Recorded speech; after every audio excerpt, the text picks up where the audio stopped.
자, 오늘은 누가복음 18장 15절부터 30절까지 묵상하겠습니다. 사람들이 예수께서 만져주심을 바라고 자기 어린 아기를 데리고 오매 제자들이 보고 꾸짖거늘 예수께서 그 어린 아이들을 불러 가까이 하시고 이르시되 어린 아이들이 내게 오는 것을 용납하고 금하지 말라. 하나님의 나라가 이런 자의 것이니라. 내가 진실로 너희에게 이르노니 누구든지 하나님의 나라를 어린 아이와 같이 받아들이지 않는 자는 결단코 거기 들어가지 못하리라 하시니라. 어떤 관리가 물어 이르되 선한 선생님이여 내가 무엇을 하여야 영생을 얻으리이까? 예수께서 이르시되 네가 어찌하여 나를 선하다 일컫느냐. 하나님 한 분 외에는 선한 이가 없느니라. 네가 계명을 안 하니 간음하지 말라, 살인하지 말라, 도둑질하지 말라, 거짓 증언하지 말라, 내 부모를 공경하라 하였느니라. 여짜오되 이것은 내가 어려서부터 다 지키었나이다. 예수께서 이 말을 들으시고 이르시되 내게 아직도 한 가지 부족한 것이 있으니 내게 있는 것을 다 팔아 가난한 자들에게 나눠주라. 그리하면 하늘에서 내게 보화가 있으리라. 그리고 와서 나를 따르라 하시니 그 사람이 큰 부자이므로 이 말씀을 듣고 심히 근심하더라. 예수께서 그를 보시고 이르시되 재물이 있는 자는 하나님의 나라에 들어가기가 얼마나 어려운지 낙타가 바늘귀로 들어가는 것이 부자가 하나님의 나라에 들어가는 것보다 쉬우니라 하시니 듣는 자들이 이르되 그런즉 누가 구원을 얻을 수 있나이까? 이르시되 무릇 사람이 할 수 없는 것을 하나님은 하실 수 있느니라. 베드로가 여짜오되 보옵소서 우리가 우리의 것을 다 버리고 주를 따랐나이다. 이르시되 내가 진실로 너희에게 이르노니 하나님의 나라를 위하여 집이나 아내나 형제나 부모나 자녀를 버린 자는 현세의 열배를 받고 내세의 영생을 받지 못할 자가 없느니라 하시니라. 아멘. 자, 오늘은 하나님 나라에 관한 말씀입니다. 어린아이와 그리고 부자의 두 케이스를 통해서 누가 하나님 나라에 들어가고 또 하나님 나라의 복을 받게 되는지를 가르쳐주고 있습니다. 예수님에게 사람들이 아이를 데려왔습니다. 만져주심이란 손을 얹어 축복 기도를 받기 원하는 마음으로, 만져주신다는 말은 축복 기도를 해주시기를 바라는 그런 마음으로 아이들을 데려왔습니다. 제자들이 보고 꾸짖었습니다. 책망하고 비난했는데 아마 설교 중인데 아이들을 데려와서 방해를 한다고 생각했기 때문일 것입니다. 그런데 놀랍게도 예수님은 그 기회를 놓치지 않고 하나님 나라를 설명하는데 이 아이들을 이용하고 또 교제물로 사용하고 계십니다. 아이들을 불러서 가까이 오게 하셨습니다. 그리고 그 아이들을 아마 품에 품으시고 이렇게 말씀하셨을 것입니다. 아니면 머리에 손을 얹으시고 아이들을 주변에 불러 모으신 다음에 어린 아이들이 내게 오는 것을 용납해라, 금하지 말아라 그랬습니다. 자, 근데 이것을 우리가 잘 이해해야 합니다. 아이들이 무조건 교회에 오는 것에 대한, 그러니까 여기에 어떤 예화가 있는데 책에서 읽은 내용인데 어떤 전도사님이 자기 경험을 써놓은 얘기입니다. 아이들이 한 아이가 교회 예배드리는데 돌아다니고 여기 가고 저기 가고 막 뛰어다니고 강단에까지 막 올라오고 그래서 도저히 안 되겠길래 아이를 데려가라고 어머니에게 데려가서 욕을 했습니다. 근데 그 아이 한 명이 이렇게 왔다 갔다 하니까 다른 아이를 또 와서 또 뒤따라다니고 아주 예배 분위기가 어수선했거든요. 그래서 그 아이를 데려가라고 이렇게 아이 엄마가 누구냐고 좀 야단치는 듯한 분위기로 얘기를 했는데 끝난 다음에 그 젊은 여자 성도가 하는 전도사님을 찾아왔습니다. 요새 젊은 분들 대단하죠. 절대로 자기 손해보는 일 안 합니다. 아주 똑똑합니다. 왜 예배 시간에 이렇게 저를 불러가지고 창피를 주십니까? 아니, 예배 드리는데 아이가 방해돼서 좀 데려가야 되지 않습니까? 그랬더니 그럼 저보고 교회 나오지 말란 얘기예요? 남편은 아이를 안 봐준다고 그러는데 나보고 어떡하라는 얘기예요? 성경에도 예수님은 아이를 금하지 말라고 그랬는데 목사님은 이단이네요 하면서 막 성질내고 야단치고 나 다음 주부터 이 교회 안 나올 거야 하고 가버렸대요. 아이를 데려오는 것을 금하지 말라고 하는 거는 이렇게 아이를 방치하고 이렇게 마음대로 내버려 두라는 얘기는 아닌데 이걸 확대 해석해서 그렇게 생각하고 있는 경우인 거죠. 내게 오는 것을이란 말은 신앙적인 이유로 부모가, 어린아이가 무슨 신앙이 사실 있겠습니까? 부모가 데려오는 거죠. 신앙적인 이유로 그 아이에게 신앙을 가르치기 위해서 데려오는 경우죠. 근데 그걸 이렇게 방치하고 다른 사람들에게 방해되는 일에 대해서는 이렇게 또 무관심하는 것은 안 될 일이죠. 내게 오는 것을 용납해라. 어린아이조차도 예수님은 축복해 주시기를 원하고 가르치시기를 원하신다는 것, 여기서 우리가 깨닫게 됩니다. 그러면서 하나님의 나라가 이제 핵심이죠. 이런 자의 것이니라. 이런 자. 이런 자라는 것은 뭘 의미할까요? 그 다음에 더 설명이 밑에 나와 있습니다. 어린 아이와 같이 받아들이는 자. 그러니까 이런 자가 누구냐면 어린 아이와 같이 무엇을요? 하나님의 나라를 받아들이는 자. 그러니까 어른일지라도 이렇게 어린 아이처럼 받아들인다라는 뜻입니다. 아이의 많은 속성과 특징 중에 딱 한 가지, 어린 아이처럼 받아들이는 사람. 어린 아이는 순진하게 순순히 받아들이죠. 물론 요즘 아이들도 아주 지능이 발달하고 또 영양분이 충분해서 이게 아주 머리가 굉장히 빨리빨리 성장하게 되는 것 같습니다. 어린아이도 사실은 순진하지 않은 아이도 많고 순순하지 않은 아이도 많은데 어린아이의 특징, 순진하게 순수하게 받아들인다. 따지고 묻고 거부하고 이유를 대는, 왜요? 아는 게 많으니까. 어른들은 그렇잖아요. 자기 나름대로 아는 것 많고 경험하는 게 많으니까 그것을 쉽게 받아들이지 못하고 의심하고 이리저리 재보고. 근데 아이들은 부모님이 말하는 것은 순진하게 순수하게 받아들이잖아요. 그 아이는 아직 어떤 지식이나 경험이 없기 때문이죠. 그래서 하나님 나라에 관한 말씀, 이 세상 나라가 아니라 이 세상 나라에 대한 좋은 얘기만 골라서 받아들이는 것이 아니라 정말 눈에 보이지 않는 저 하나님 나라, 가본 적도 없고 사진으로 본 적도 없고 가끔 가다가 나 천당 갔다 왔습니다 라고 하는 사람들 얘기 들어오면 뜬구름 잡는 것 같고 진짠지 가짠지 모르겠고, 그런 하나님 나라에 관한 말씀, 성경책 모든 내용이 하나님 나라에 관한 말씀이에요.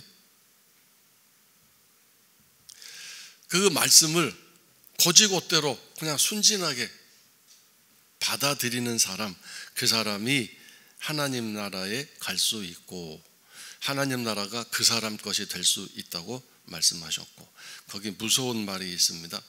결단코라는 단어입니다. 부정적인 아주 최상급이죠. 결단코. 하나님 나라 못 들어간다 그랬어요. 그런데 오늘날 많은 사람들이, 심지어 교회에 수십 년 다닌 사람들조차도 하나님 나라를 제대로 받아들이지 못하고 자꾸 이 복음을 세상적인 이 세상 나라 것으로 오해하고 착각하고 있어요. 자, 그렇다면 내가 이 세상 나라에 이렇게 매여 있는 신앙을 가진 사람이지, 아니면 저 하늘나라가 내 것으로 소유된 신앙을 가지고 있는 사람인지 어떻게 알 수 있습니까? 바로 그 뒤 이어 나오는 부자 이야기입니다. 어떤 관리라고 그랬는데 다른 곳에서는 젊은 사람 뭐 그렇게도 되어 있습니다. 선한 선생님이요, 내가 무엇을 하여야 영생을 얻으리까?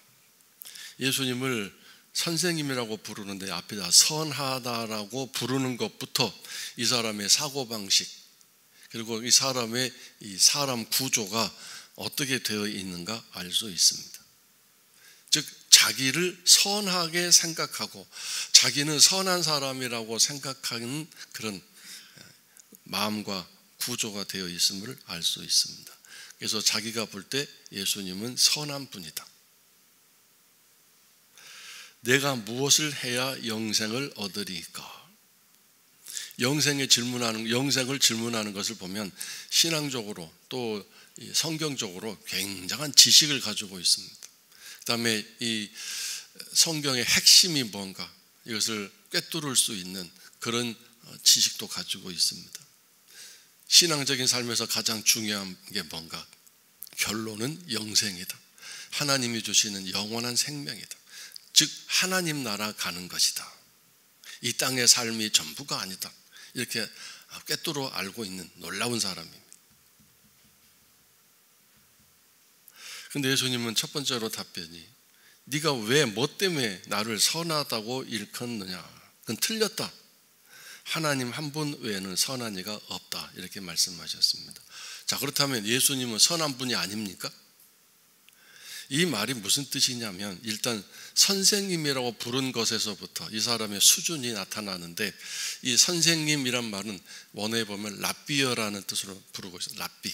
즉 그 당시에 사람들은 랍비를 존중하고 존경하고 선하게 살아가는, 도덕적으로 윤리적으로 선한 사람이라고 생각하고 있었습니다.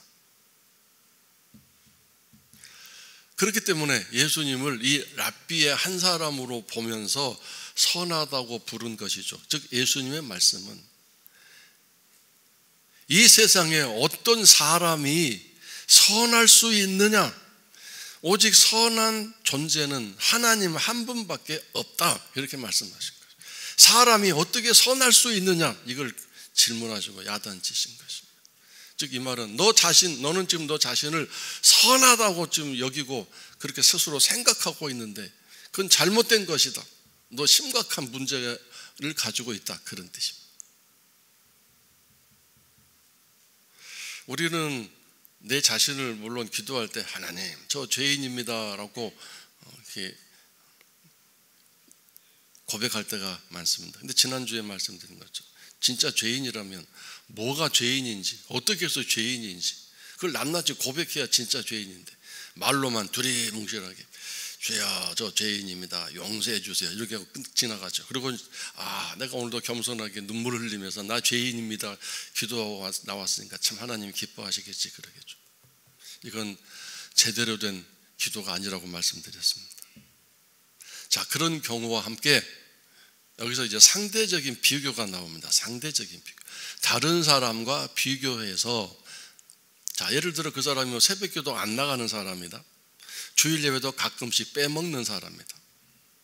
즉 나와 비교해서 신앙적인 행동을 나보다 덜하거나 내가 하는 것을 안 하고 있는 사람, 못 하고 있는 사람을 보면 그때 어떤 비교 결론이 나옵니까? 나는 저 사람보다 선하다라고 생각합니다. 저 사람은 나보다 좋지 않은, 심지어 악한 사람 이렇게 평가하고 판단하게 됩니다. 그렇습니까? 안 그렇습니까? 그런데 여러분, 이런 비교적인 판단과 결론은 무엇을 근거로 해서 나옵니까? 우리의 신앙적인 행동입니다. 내가 뭘 어떻게 했는가 이 행동을 가지고 판단합니다. 그래서 선하다, 선하지 않다. 그래서 우리가 이 땅에서의 판별법은 행동, 그 사람의 행한 것으로 잘한 사람은 좋은 사람, 선한 사람, 의인, 영웅, 잘못한 사람은 죄인, 죽어 마땅한 인간. 그 죄인으로 낙인이 찍으면 절대로 쳐다보지도 않을 필요 없고 동정, 사정을 봐줄 필요 없고 저 죄인은 마땅히 벌을 받아 인생이 망가지는 것이 당연하다고 생각하는 그런 세상의 구조 아닙니까? 근데 엄밀히 따지면 우리가 죄가 발각돼서 죄인이지, 우리 모두가 발각 안 되었다고 그래서 우리는 죄인이 아닙니까? 세상의 법에 어긋난 일 안 합니까? 하다못해 교통 속도가 80km, 60km 있는 곳에서 우리는 80km로 달리고 있잖아요. 그걸 꼭 그렇게 얘기하십니까? 그러는데 법 안 지켰잖아요. 따지고 보면 그걸 가볍게 생각하고 별거 아니라고 생각하니까.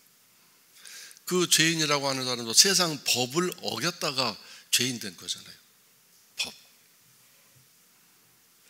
변호사만 잘 사면 또 법을 어겨도 무죄로 풀려날 수도 있는 세상 아닙니까? 근데 이 사람 질문이 무엇을 해야 라고 얘기했어요. 무엇을 해야. 무엇을 해야. 행동. 사람의 어떤 활동. 그러므로 이 사람이 정말 성경을 통해서 제대로 성숙하고 성장된, 이 성경을 통해서 하나님을 만나고 주님을 만난 사람이라면 이렇게 질문 안 합니다. 어떻게 질문해야 될까요? 어떻게 해야 라고 해야 하는 질문이 나와야 맞을 것입니다.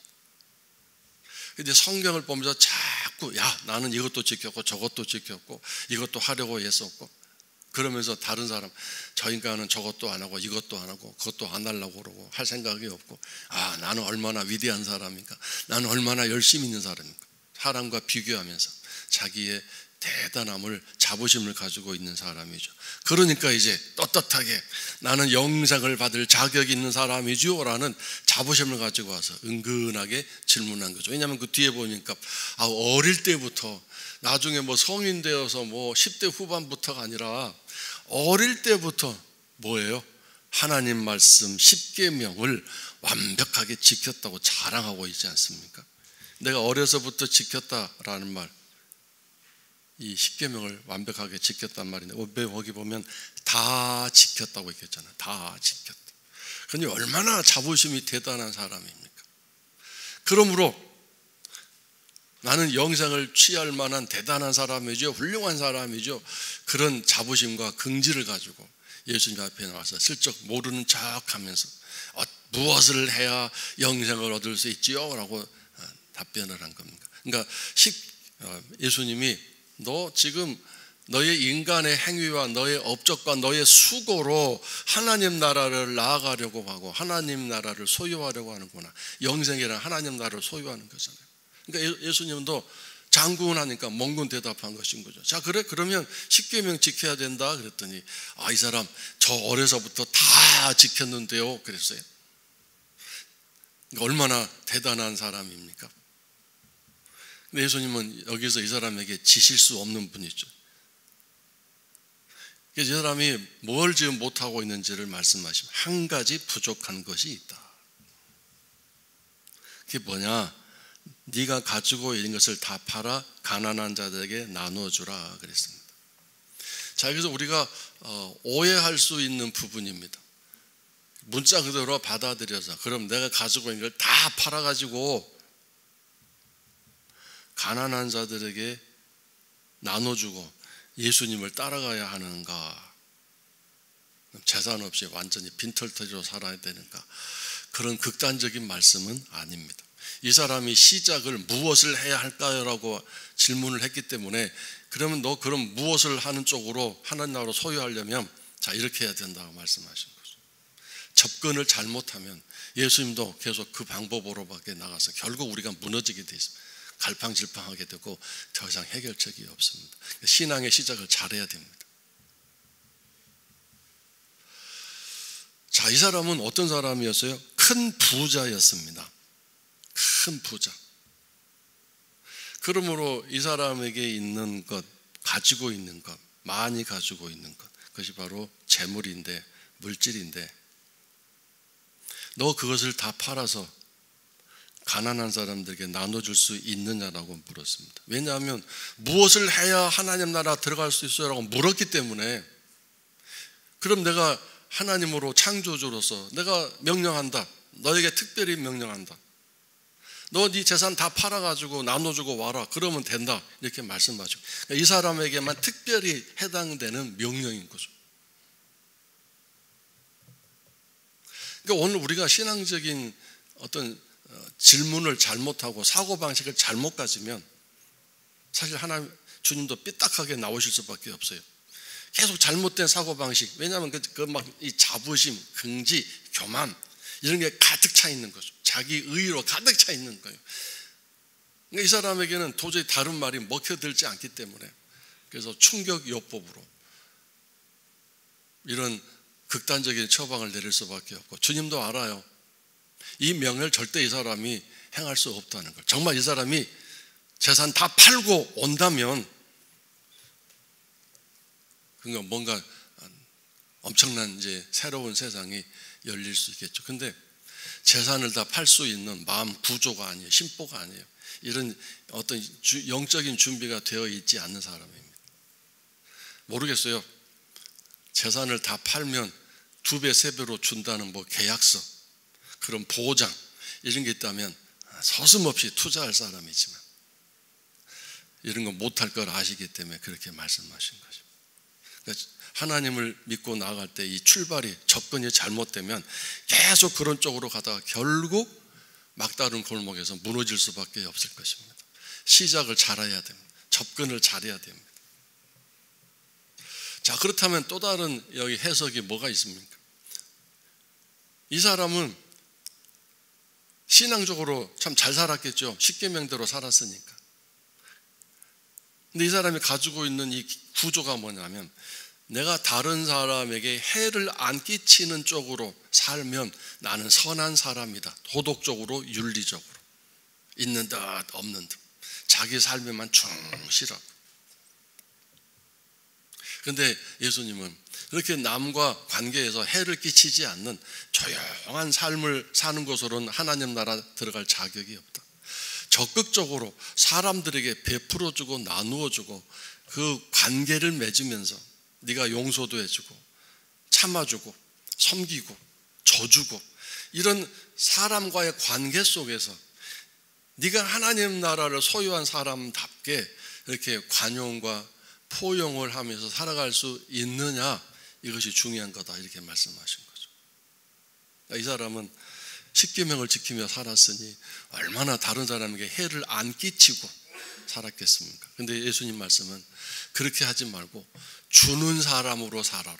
뭔가 주는 사람, 해를 안 끼치는 것도 좋지만 더 나아가서 좋은 것을 주는 사람으로 살아야 된다.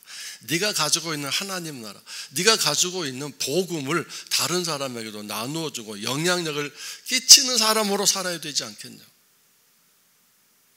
나는 너를 이 세상의 편지로 사용하고 싶고, 내 편지로 내가 쓰고 싶은 이야기들을 홍길동에게 보내고 싶은데 네가 바로 내 편지의 역할을 해야 되지 않겠냐. 너는 이 세상에 내가 어떠한 존재인지를, 향기를 드러내는 그런 존재로, 너를 방향제로 쓰고 싶은데, 내 방향제로. 그래서 그 사람이 냄새를 맡으면서 아, 예수님 향기 좋다. 저 사람이 가지고 있는, 저 사람에게 있는 예수님이 참 좋구나. 나도 저 예수님을 내가 만나야 되겠다. 이렇게 예수님을 소개하는 사람으로 쓰고 싶은데, 너는 사람들에게 가지도 않고 접근도 하지 않고 손해볼까 봐, 불편한 일이 일어날까 봐 이리저리 요리조리 살짝 피하면서 너에게 도움이나 되고 유익이나 되고 이익이 될 사람은 또 만나고, 그건 안 된다. 그래서 네가 마지막에 지금 내 앞에서 풀어내지 못하고 있는, 마지막에 놓지 않고 있는 그게 뭐냐? 그걸 내려놓아라. 과감하게 그것을 내려놓아라. 그 하나를 움켜쥐고 지금 자유롭지 못하고 있다. 이 사람에게는 물질이었겠죠.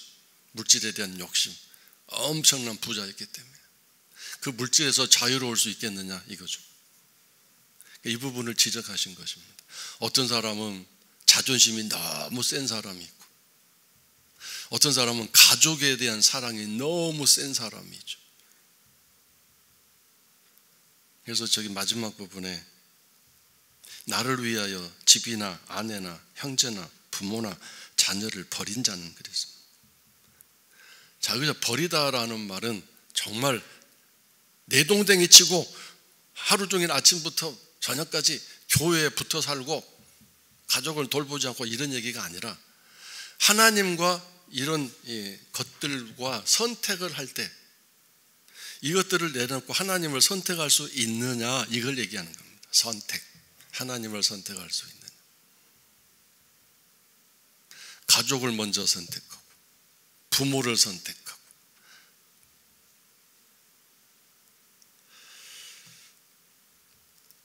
내려놓을 수 있는가? 뭘 지금 나는 아직 내려놓지 못하고 있는가? 어떤 사람은 놀랍게도 염려, 근심, 두려움을 내려놓지 못하고 그걸 꼭 붙들면서 신앙생활하고 있어요. 어떤 사람은 지난날의 실수와 상처를 그것을 붙들고 내려놓지 못하고 계속 신앙생활하고 있어요.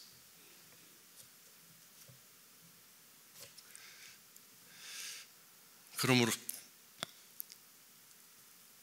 오늘 하나님 나라 들어가는 것, 이 부자는 물질에 대한 욕심이 집착이 많았던 것 같아요. 그걸 꼭 집어서 말씀하신 거죠.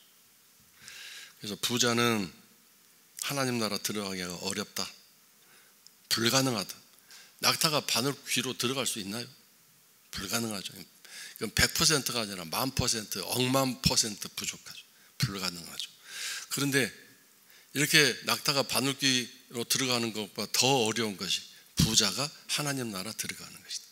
부자란 뭐라고요? 뭔가 가지고 있어서 아직 포기하지 않고 하나님 앞에 내려놓지 못하고 있는, 움켜쥐고 있는 사람이.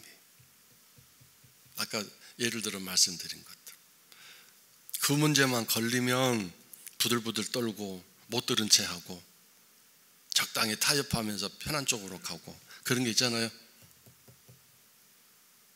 아직도 해결하지 못한 뭔가가 아직 있어요. 그런데 여러분, 이렇게 한다고 해서 설마 내가 교회 목사인데, 내가 50년 신앙생활 했는데, 내가 얼마나 교회를 해서 헌신하고 새벽마다 기도하러 나갔는데 설마 나 천국 못 들어가지 않겠지? 근데 여기 뭐라고 그랬어요? 결단코라고 돼 있잖아요. 결단코. 천국에 들어갈 수 없다.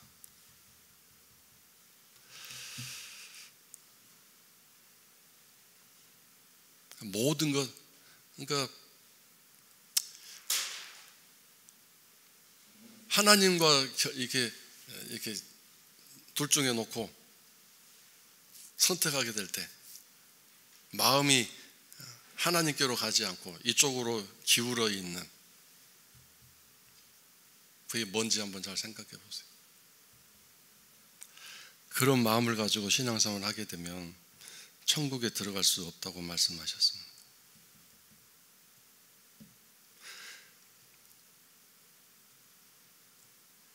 자, 근데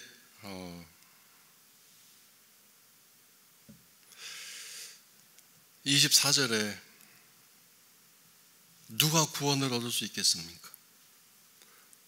구원에 대한 절벽, 절망감을 듣는 사람들이 깨닫게 된 거죠. 그때 사람이 할 수 없는 것을 하나님은 하실 수 있다. 인간의 노력과 수고로는 할 수 없는 것이다. 그러므로 아직 내려놓지 못하고 있는, 움켜쥐고 있는, 100% 내려놓고 포기하지 못하고 적당히 하는 신용만 하면서 하는 척 하는, 왜 그걸 내려놓지 못하고 있는? 그것은 인간의 힘으로 할 수 없기 때문에. 그러므로 이 관리가 예수님의 불가능한 명령을 듣고 자기 지금 현재는 주님, 제가 그 정말 지킬 능력이 없습니다. 저 못할 것 같은데 저는 그런 영생을 얻고 싶습니다. 어떻게 하면 좋습니까? 어떻게 해야 합니까? 살려주십시오 했으면 예수님의 방법을 가르쳐 주실 거예요. 근데 근심하면서 그냥 돌아갔죠. 사람이 할 수 없지만 하나님 앞에 항복하고 하나님 저 영생 얻고 싶어요 라고 하나님께 맡기면 하나님이 그 사람을 구원의 길로, 영생의 길로 인도해 가실 수 있다, 그 뜻입니다. 하나님을 만나야 된다, 주님을 만나야 된다 이거죠.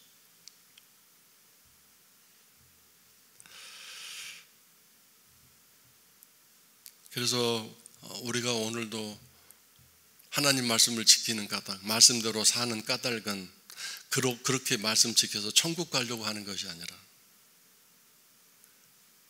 하나님을 사랑하기 때문에, 그래서 자연스럽게 그 하나님 말씀을 지켜 행하는 삶으로, 사람으로 변하게 되는 것 아니겠습니까?